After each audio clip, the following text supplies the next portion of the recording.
Yes. Part 3 of Your Arbiter and You begins now. Today's subject: the 3D printer. Just right here on the right. aka the Foundry, Forge, Foundry, Craft, table, whatever you want to call it. I call it the 3D printer because that's what it is. Now this here is your all needs, all desires, all... Oh. I'll use that. All needs, all requirements, all building, crafting. If you need it, you got the blueprint, you can make it. As long as you have all those components, like all these health restores. It'll only take a minute. But, yeah. You got your tabs up top for in progress, ready, Warframe components, secondary weapons, melee weapons, arc weapons, landing craft, gear, consumables, resources, keys, fuel, miscellaneous, of course, extractors, try to do one, which I didn't even know I had. Yeah. Power cores, and in case I've got the argon, might as well. Pretty self-explanatory, if you ask me, but somehow complicated for somebody somewhere, probably. Foundry items ready to claim, operator. Camera stuff. Ordis has completed a foundry task. No, don't mention it. Use cake. Yes, this would be a double feature, friendos. It's just across the room from our 3D printer is the punch press, or your mod station.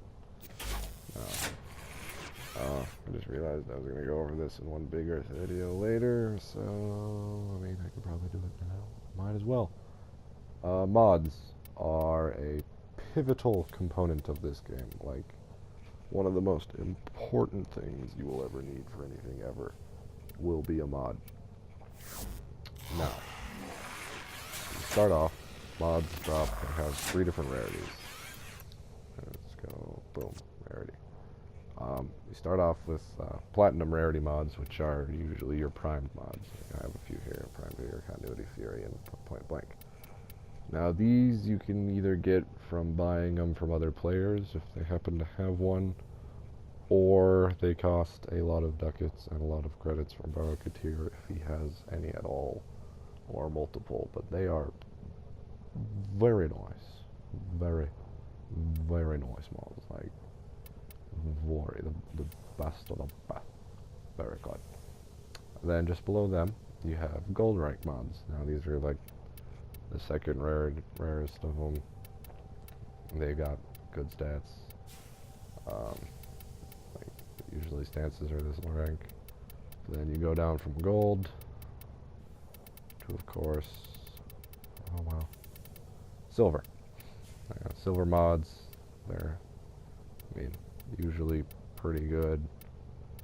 Like, but they're usually pretty basic. Like they only do one thing or whatever, and they're pretty neato. Then beyond that, yeah, there's a lot of options. There's a lot of mods.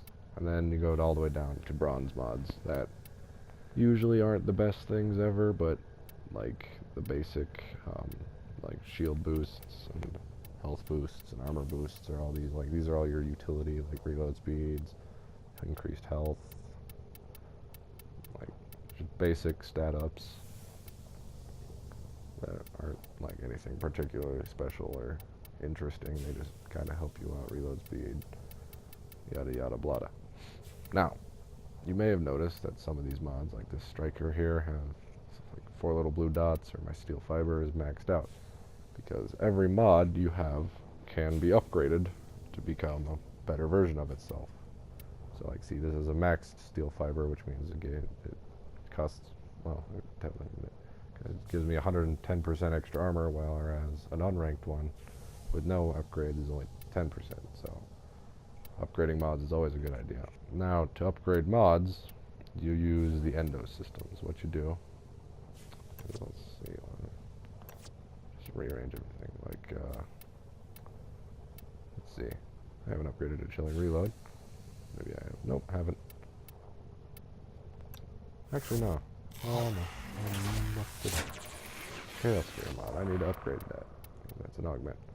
Now, once you have a mod selected, you get all these options. If you select 4 of them, you can combine them into a different mod, which is always nice. But you can sell your mod, you can turn it into endo, or you can fuse a mod, and this is the upgrade process. It costs you, I'll tell you over on the right, it will cost you some endo and some credits, and then you just blow up square, silly me. And then it's boom, upgraded.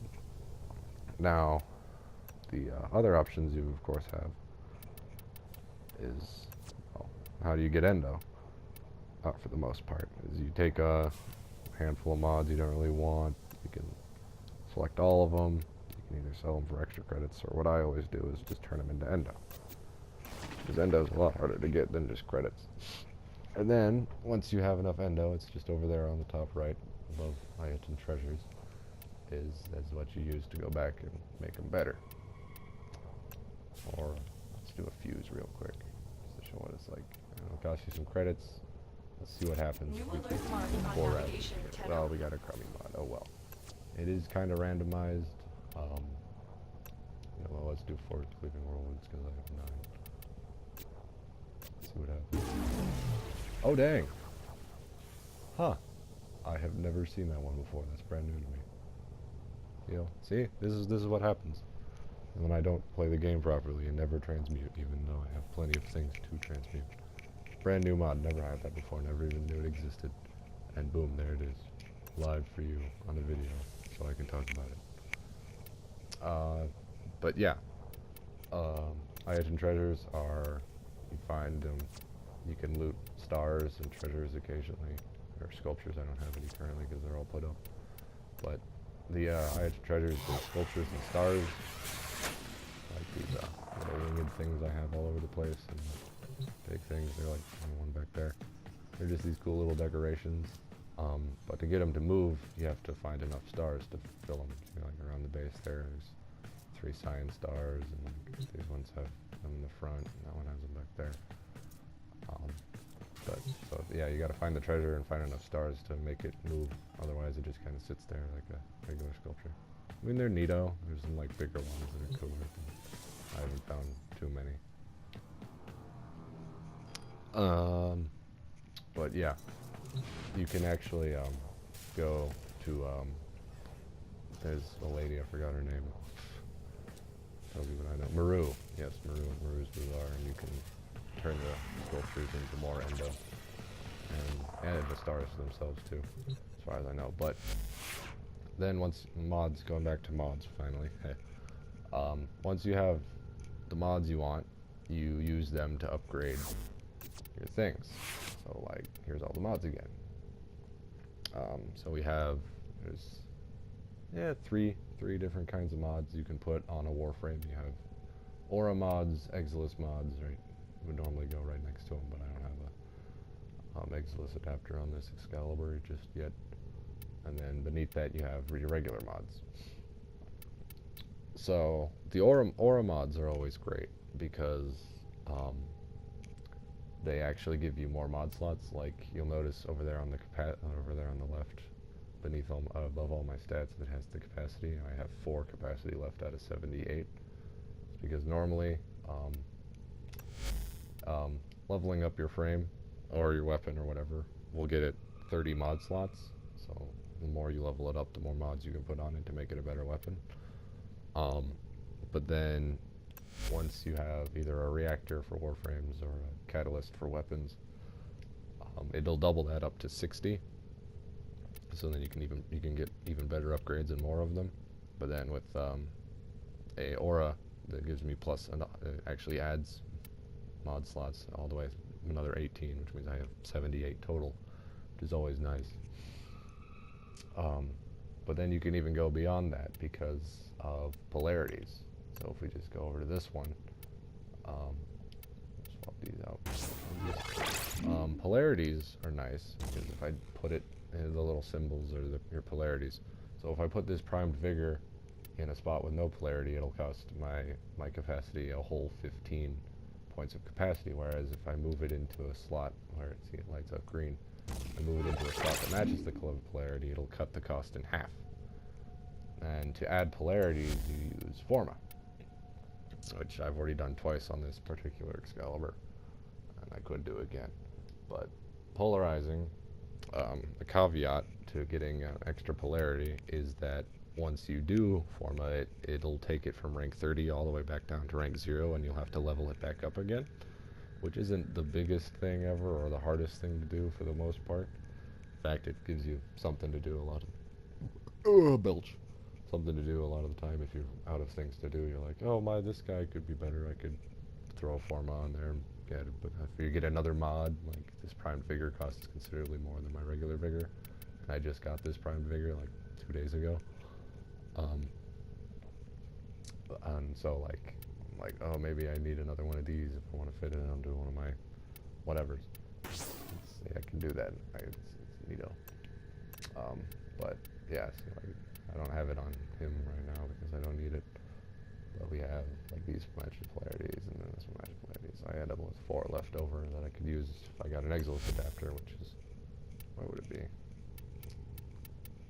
It's kind of weird putting Exilus adapters on because, yeah, see, because I could buy one right now, which I won't do because I don't need it, because I don't have any Exilus mods.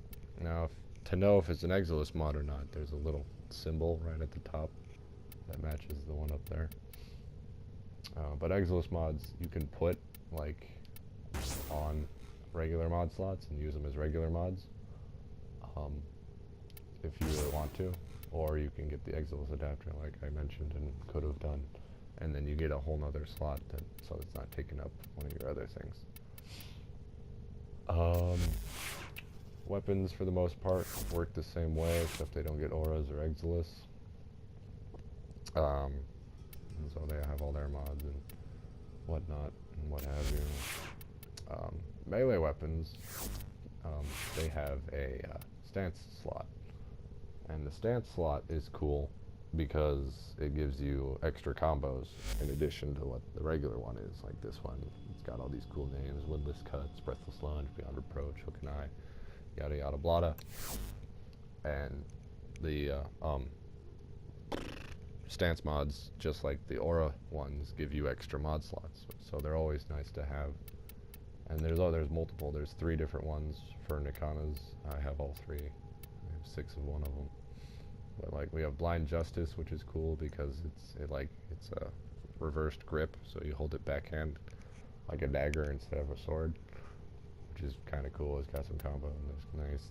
Then there's Decisive Judgment, which just gives you the full like 2-hand. You hold it like a great sword. But then the one I'm using right now is just regular one-handed katana style. Yeah, but mods, you gotta have them. Gotta collect them all. And like Pokemon, find where the good ones are, take them down. Or you could just get a whole bunch of regular ones and make them into something better and hope that it happens. Find some other mod that I don't like. One more time, see what happens. We got lucky once. Let's do it again. Oh, we got a whole nother different stance. Yay. Yeah, and speaking of stances, like, there's a lot. There are very many stances. Like, there's more than a few. And this isn't even all of them. Like, I'm missing, how many of them? 2? Am I only missing 2 stances? No, actually I'm not. It's just because it scales to the thing, because I have one that'll be unupgraded, and so it takes up 2 spots instead of stacking. But yeah, I don't even have like most of the stances. And that's mods, yes. Helios. I always... It's terrible. Absolutely terrible. I'm the worst. Yeah, mods, upgrades, Foundry, big super episode, I guess. And then I guess next time we can do the whole front end of the ship as well. And then probably the back end after that. But yeah, this has been your auditor and you with a humble potato. In live long and prosper. Fair winds and high, fair winds and high seas. Or good luck in fair seas. There we go. Or good wind. I don't remember how it goes. Whatever. Doesn't matter. I'm no sailor.